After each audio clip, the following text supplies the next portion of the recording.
अस्सलाम वालेकुम स्टूडेंट्स।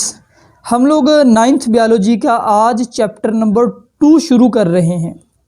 तो आज इसका बेसिकली फर्स्ट लेक्चर है। तो जो भी नाइन्थ के स्टूडेंट्स हैं वो इस चैनल पे आएँ। आपको इंशाल्लाह जो है बायो के मैं 2-3 चैप्टर 15 सितंबर को स्कूल खुलेंगे उससे पहले पहले आपको करवा दूंगा। तो जो आपके क्लास फेलोज़ हैं नाइन्थ में उनको भी बताए लेक्चर्स के बारे में। शुरू करते हैं। सेकंड चैप्टर का नेम है सॉल्विंग अ बायोलॉजिकल प्रॉब्लम, यानी सॉल्व का मतलब होता है हल करना। हमने किसी बायोलॉजिकल प्रॉब्लम को हल करने के बारे में पढ़ना है। बायोलॉजिकल प्रॉब्लम क्या होती है? बायोलॉजिकल प्रॉब्लम से मुराद होता है कोई भी क्वेश्चन जो जानदारों के अबाउट है, जिसका पहले से नहीं पता। और मसलन कोरोना वायरस फैला हुआ है आजकल, कोरोना वायरस ये नहीं पता कि इसका इलाज क्या है, ये भी एक बायोलॉजिकल प्रॉब्लम हो गई। ठीक है, कोई भी जानदारों के बारे में क्वेश्चन जो जिसका जवाब मालूम ना हो वो क्वेश्चन बायोलॉजिकल प्रॉब्लम कहलाता है। अब साइंस क्या है? पहले हम साइंस देखेंगे कि साइंस क्या है। साइंस एक सिस्टमेटाइज्ड नॉलेज है, सिस्टमाइज्ड नॉलेज है derived from observation and experiment. Systemised का मतलब होता है मुनज़्ज़म। साइंस का इल्म एक मुनज़्ज़म इल्म है जो हमें कहाँ से हासिल होता है? ऑब्जर्वेशन से और एक्सपेरिमेंट से, जो तजर्बे से हासिल होता है, और ऑब्जर्वेशन यानी कि मुशाहिदात से हासिल होता है। अब साइंस जो है इसके अंदर हमें बेसिकली क्या करने पड़ते हैं? तजर्बे करने पड़ते हैं।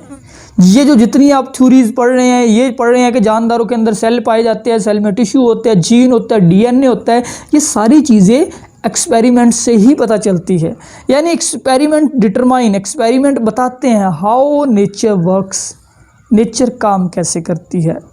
अब एक्सपेरिमेंट तो करना है। एक्सपेरिमेंट कभी भी रैंडमली नहीं किया जाता, बल्कि एक्सपेरिमेंट किसी ख़ास टॉपिक के ऊपर किया जाता है, और एक्सपेरिमेंट करने से पहले एक ख़ास स्टेटमेंट बनाई जाती है, उसके ऊपर एक तजर्बा किया जाता है। तो साइंटिफिक मेथड यहाँ पे एक क्वेश्चन आ जाता है कि साइंटिफिक मेथड क्या है।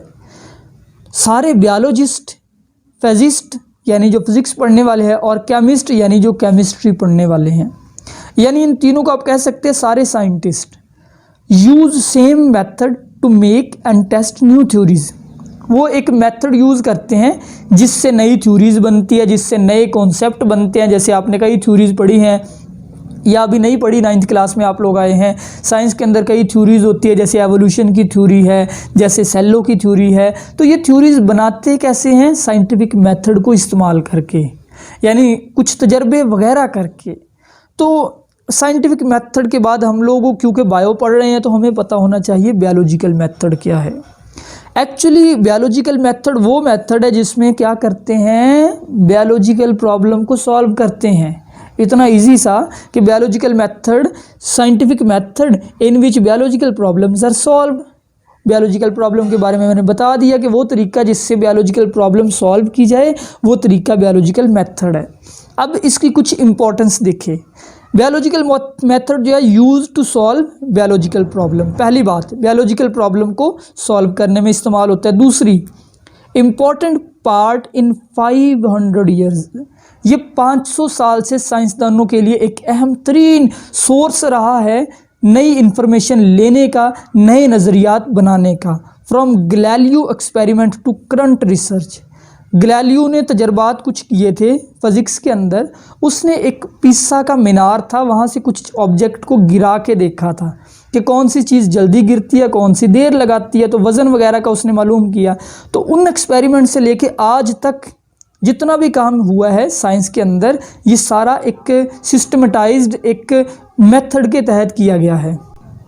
नेक्स्ट, इसी बायोलॉजिकल मेथड ने क्या किया? Contributed to advancement. एडवांसमेंट का मतलब होता है तरक्की। इसने तरक्की में हिस्सा लिया इन मेडिसिन। कई दवाइयाँ बनाई गई बायोलॉजिकल मेथड को इस्तेमाल करते हुए। कई दवाइयाँ, जैसे मलेरिया की दवाई पहले नहीं थी होती, डेंगू वायरस की बीमारी जो है आजकल, जैसे कोरोना वायरस, इसकी अभी वैक्सीन नहीं है, लेकिन इंशाल्लाह साइंसदान बना लेंगे इसी मेथड को इस्तेमाल करते हुए।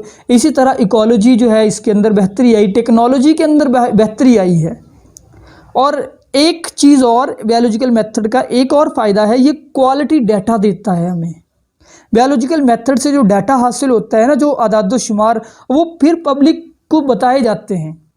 आजकल जैसे जैसे रिसर्च होती जा रही है, लोगों को बताए जा रहे हैं जो साइंसदान है कि कोरोना वायरस से आप यूं बचे, ये सांस के ज़रिए फैलता है, ये नाक के ज़रिए, ये हवा के ज़रिए। अब एक बात साइड पे टेबल सा लिखा हुआ है कि man has always been a biologist. इंसान हमेशा से बायोलॉजिस्ट है। मैं और आप हमेशा से एक बायोलॉजिस्ट रहे हैं। हमारे जो अनसेस्टर थे इंसान, वो जो जंगली इंसान था, मज़े की बात वो जंगली इंसान भी एक बायोलॉजिस्ट था। आज से करोड़ों साल पहले वो इंसान जिसके पास पहनने को कपड़े नहीं थे, जो जंगलों में रहता था, वो एक बायोलॉजिस्ट था। वो कैसे बायोलॉजिस्ट था?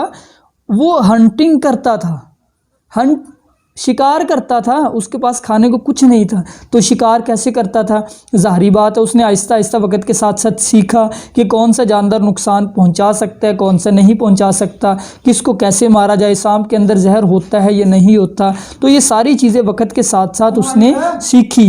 वो बायोलॉजिस्ट था। वो फार्मिंग उसने करनी सीखी। उसने फार्मिंग से मुराद उसने क्या करना सीखा?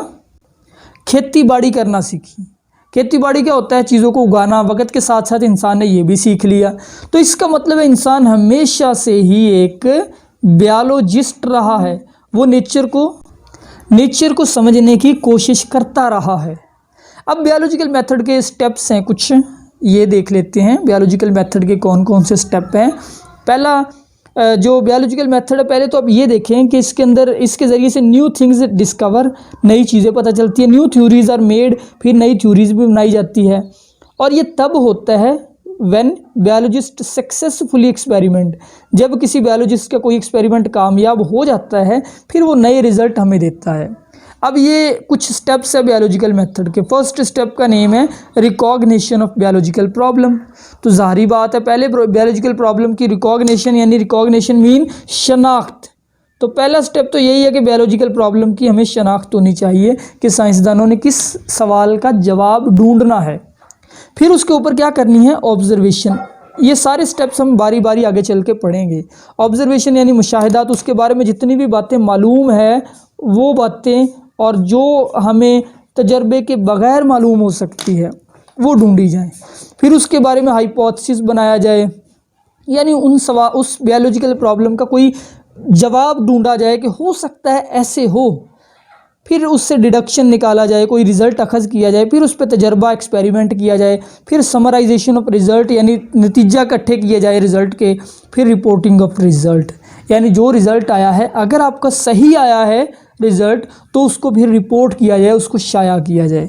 तो बायोलॉजिकल मेथड के कितने स्टेप है? पहला रिकॉग्निशन ऑफ प्रॉब्लम, दूसरा ऑब्जर्वेशन, तीसरा हाइपोथेसिस, चौथा डिडक्शन, पांचवा एक्सपेरिमेंट, छठा समराइजेशन ऑफ रिज़ल्ट, सातवां रिपोर्टिंग ऑफ रिज़ल्ट। तरतीब के साथ ये सारे आपने याद करने हैं।